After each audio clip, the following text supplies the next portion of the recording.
we've worked together professionally for a while, and I've had a friendship for a long time that sort of spans all that, and our families are very close and that sort of thing. So I feel like one of the areas when you kind of talk about things you're good at, things you're not good at, and places that you invest, that's one of the things you've said to me through the years is like, look, this is not my area, this is your area in terms of your financial plan and that sort of thing. How is that something that's kind of affected the way that you look at that and sort of evaluate the success of it? That was a deep question. So let's just chew it up a little bit at a time. So I have a thought process that is I should only do the things that only I can do. There's only so much time. Yeah. Okay. And so even in the work environment, what are the things that only I can do in my company, and then me do those and do them as good as I possibly can, and then delegate the things that not necessarily anybody could do. I don't want to say they're not important, but that somebody else can do. And financially, my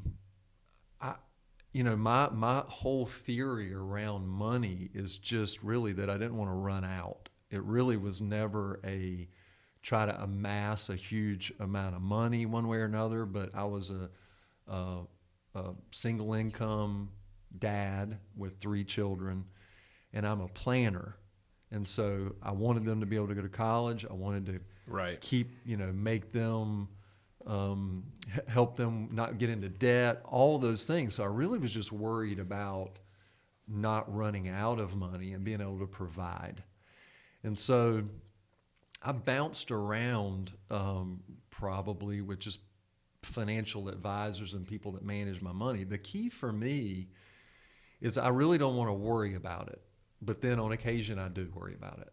You do. Okay, so I get late night emails. Yeah, I mean, I'll go a month and not really pay any attention, and then I'll get worried about something. And so, I want a relationship with a financial planner that's really a couple things, that really knows who I am, so that when I do that and I kind of flinch and seem like I'm freaking out about something, that understands where that's coming from, that it's not like, I don't think you don't know what you're doing. It's this, I'm worried about where the world's headed. Right. That kind of thing. Which I can't fix for you. You can't. And there's a lot of problems with the world that continue to happen. So there's that, but the second piece of that is just to understand who I am and what about money or saving or wealth matters to me. Mm-hmm. And to me, that's really important. So it's kind of like a holistic approach. And it's been probably easier for us because we're friends. We've known each other for a long time. But I think you take that approach with every client that you have, because that's kind of who you are. But yeah, the why behind the money is more important than the money. Yeah, and it's a requirement to do the money side well. You got to understand the why. Yeah. Let me ask you this: what is the worst financial advice you've ever been given? Worst piece of advice or decision, financial decision you've ever made? Okay. The one that comes to mind, like a mistake, perhaps. The one that comes to mind would be a situation where I didn't get any advice. Okay. And so when I was at Corning, telecom was just banging. I mean, we were in what's called an over-demand situation, because you could sell all you could make and then some. And it was sold. You had contracts a year in advance to get product you're making in a year. So Corning stock was going up, and it was incredible. I mean, it was just fantastic. I was just so happy. And it went up like, I'm not exaggerating, it went up $10, $15 a day, $25 a day. It went up to $330, and this would have been, in the late 90s. Yep. Okay, yep. And somebody should write a book. Maybe they did. And it split. And so I had 3 times the shares at $110, and I was managing it myself. Good. Well, that is something that Made perfect sense to me at the time. And then it started to go down.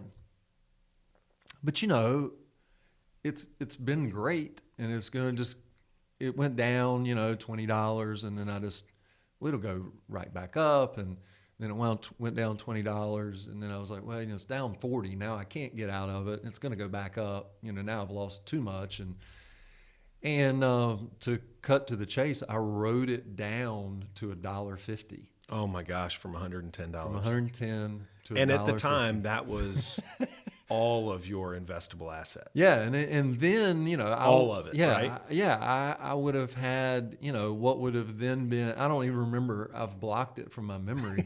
It would have been tens of thousands of dollars. I would have guessed at that time, which was 25 years ago. So had I kept it, I don't know what it would have been, but it would have been a lot better than what it is now, because I ended up leaving the company and it was at $1.50. And that stock, the last time I looked at it, it's been probably 5 years ago, it was $20. So it rebounded quite a bit, but never, I just didn't know what I didn't know, and I didn't understand Volatility. The volatility of, and dollar cost averaging, buy in, weekly or monthly. That way you buy in when it's low. And all I did was bought in, rode it to the top, and then rode it all the way back down. And just didn't know enough to even ask for advice or say, raise my hand. And I was just embarrassed probably. So I would guess that cost me $100,000 if it cost me a penny, because over time, and then some, sure, and then some. Yeah. So really, more than that, maybe a lesson learned. Oh, so that's idea. good. I mean, that's not the work. What's then to be more positive? What is maybe the best financial decision? That one's easy for me. And that goes back to, I don't know what the word you used. Was it frugal? No, I used frugal. Tight was the word you used. I have been debt averse my entire life. And I had a strategy and have had a strategy during my entire adult life to get out of debt. And really not because I want to, go to, live in, the Caribbean somewhere. It was just, I was afraid that at some point somebody would come and take my house. So I didn't want that to happen.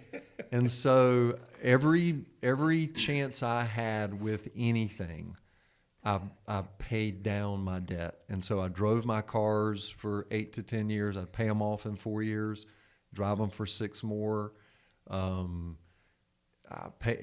And so I had a strategy, and when I think back on all the strategies I've had, I don't know if I can't remember what was really successful or not, but I had a strategy to get out of debt by the time I was 50, and I did. You did?